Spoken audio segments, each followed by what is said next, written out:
오늘의 말씀은 삶과 죽음을 분리하지 않고 사는 이들을 향해 주어집니다. 영원히 살 것이라는 환상을 품지 않는 사람들, 시간이 제한되어 있음을 알고 그렇게 누구보다 진지하게 사는 사람들, 그들은 바로 오늘 말씀 속에 등장하는 베드로 그리고 바울과 같은 사람들입니다. 사도행전 12장에서 우리는 감옥에 갇힌 베드로를 봅니다. 야고보는 이미 순교했고 베드로 역시 죽음을 앞두고 있습니다. 그러나 그는 두려움에 떨지 않습니다. 사슬에 묶여 있어도 주님을 신뢰하며 깊이 잠들어 있습니다. 디모데후서 4장에서 바울은 마지막 작별 인사를 전합니다. 내 떠날 시각이 가까웠도다. 죽음이 임박했음을 알지만 그의 말은 두려움이 아닌 평안과 확신 그리고 소망으로 가득합니다. 세상의 관점에서 보면 이들의 삶은 너무도 불행하게 보일 수 있습니다. 감옥에 갇히고 순교를 당하고 고난을 겪었습니다. 하지만 사실은 그렇지 않습니다. 그들은 지금 이 순간이 마지막이라고 해도 괜찮다고 담대하게 말할 수 있는 사람들이었습니다. 그렇다면 무엇이 그들을 그토록 변화시킨 것일까요? 저는 인간이 신을 찾아 헤매는 여정이 마치 4단계로 이루어진 심오한 여정이라고 생각합니다. 첫 번째 단계는 마치 안갯석을 걷는 듯 막연하게 시작됩니다. 우리는 막연한 신적인 존재를 어렴풋이 느끼는 순간을 경험하죠.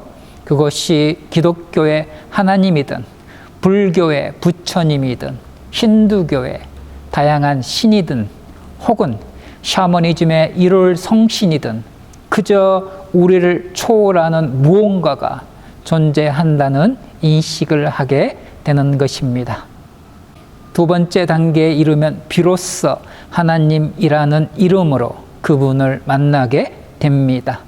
아직 삼위일체 깊은 신비에 이르지 못한 채 마치 추상화처럼 아득하고 거대한 존재로 그분을 인식합니다. 하지만 이 만남은 우리의 영혼에 잔잔한 울림을 주며 더 깊은 진리를 향해 우리를 이끌어 갑니다. 그리고 마침내 세 번째 단계에서 우리는 진정한 하나님을 경험합니다. 이 순간은 예수 그리스도를 통해 열리는 놀라운 계시의 순간입니다. 더 이상 막연하거나 추상적이지 않습니다. 예수님 안에서 우리는 하나님의 사랑과 공의 그리고 은혜를 생생하게 마주하며 그분의 참된 본성을 깨닫게 됩니다. 이 단계에서 바로 기독교가 말하는 그리스도인이 되는 첫걸음입니다. 그렇다면 이 영적 여정의 진정한 정점은 어디에 있을까요? 바로 마지막 단계, 부활하신 주님과의 만남에 있습니다. 이 만남이야말로 우리의 삶을 송두리째 뒤바꾸는 결정적인 사건입니다. 이 순간 삶과 죽음의 경계는 더 이상 의미가 없어지며 영원한 생명의 진리가 우리 안에 깊이 새겨집니다. 이것이 바로 기독교가 말하는 진정한 그리스도인이 되는 것입니다. 베드로와 바울의 삶을 근본적으로 변화시킨 것 역시 바로 부활하신 주님과의 만남이었습니다.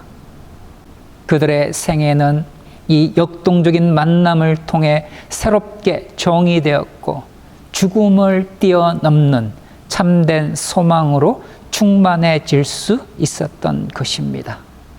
오늘 우리에게 선포된 요한복음 21장은 부활하신 주님과 제자들의 만남이 얼마나 깊고 따뜻했는지를 생생하게 보여줍니다.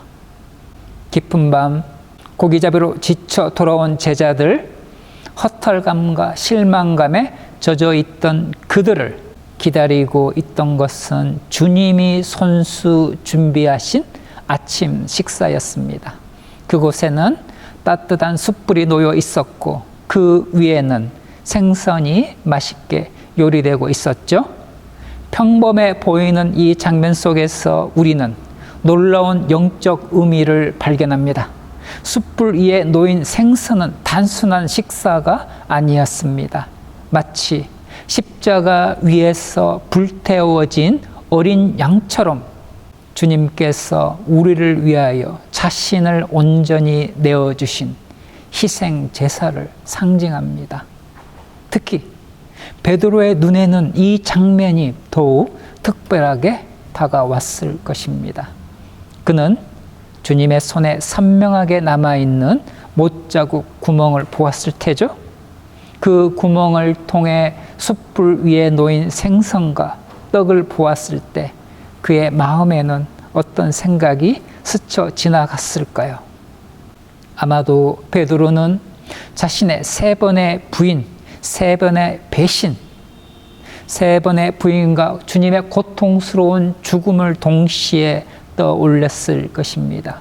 그러나 그 아침 식사는 베드로에게 죄책감과 절망이 아닌 용서와 회복, 그리고 변함없는 사랑의 메시지로 다가왔을 것입니다. 주님의 손에 있는 구멍은 상처가 아니라 사랑의 증표이며 숯불 위의 생선은 과거의 실패를 잊게 하는 은혜의 상징입니다. 주님은 깊은 눈으로 그를 바라보시며 물으셨습니다. 요한의 아들 시몬아, 내가 나를 아가페로 사랑하느냐? 그러나 베드로는 차마 예 주님, 제가 주님을 아가페로 사랑합니다 라고 전심으로 고백할 수 없었습니다. 불과 몇 주 전 그는 가장 절박한 순간에 주님을 3번이나 모른다고 부인했던 아픈 과거가 있었기 때문입니다. 주님을 배신했던 그 쓰라린 기억 앞에서 그는 주님을 과거로부터 변함없이 사랑했다고 감히 고백할 수 없었던 것입니다. 그것을 아신 주님은 질문을 바꾸셨습니다. 내가 나를 필리아로 사랑하느냐? 주님은 지금 이 순간에 초점을 맞추고 계셨습니다. 과거에 나를 사랑했었니? 라고 묻지 않으셨습니다. 오직 지금 이 순간 너는 나를 사랑하니?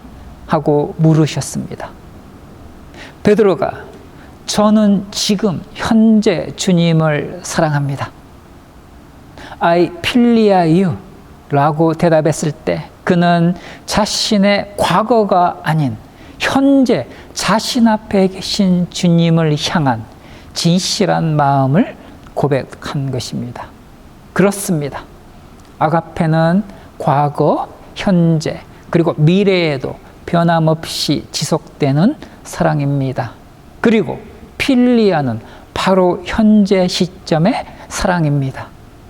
따라서 베드로가 그렇게 대답했을 때 그가 사랑한다고 고백한 대상은 바로 손과 발에 못자국이 선명하게 남아있고 창에 찔린 가슴에 상흔이 남아있는 현재 시점에 부활하신 주님이었습니다.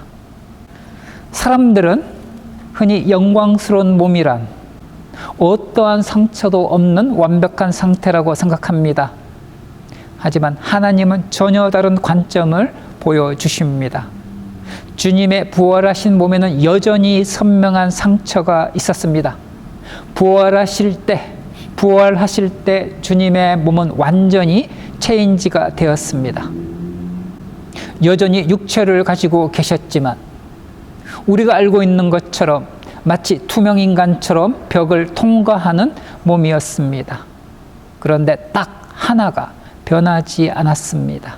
구멍난 상처. 이 상처는 결코 패배의 흔적이 아니었습니다. 오히려 죽음과 고통을 완전히 이기신 승리의 증거였죠.